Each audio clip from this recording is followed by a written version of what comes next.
অভিজ্ঞতা থেকে বলছি, হয়তো আমার, না হয় আপনার।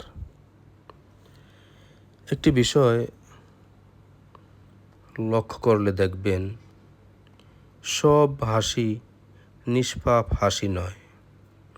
কিছু কান্না আনন্দ অশ্রু হয়। ভালো কাটুক সকলের দিনগুলি, ভালো থাকুক পৃথিবীর সকল ভালো মানুষের মনগুলি।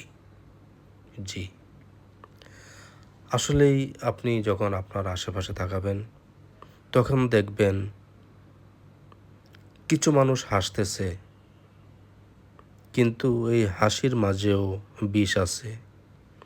কিছু মানুষ কান্না করতেছে, সেই কান্নায় আনন্দ আছে। সুতরাং সব সময় মনে রাখতে হবে, চেষ্টা করে যেতে হবে, আমাদের আশেপাশে যে সকল ভালো মানুষগুলো আছে তাদের জীবনগুলো যেন হয় সুন্দর, হাসিগুলো যেন হয় বিষমুক্ত, কান্নাগুলো অশ্রুগুলো যেন হয় আনন্দের। আল্লাহ সবাইকেই ভালো রাখুক, আমিন।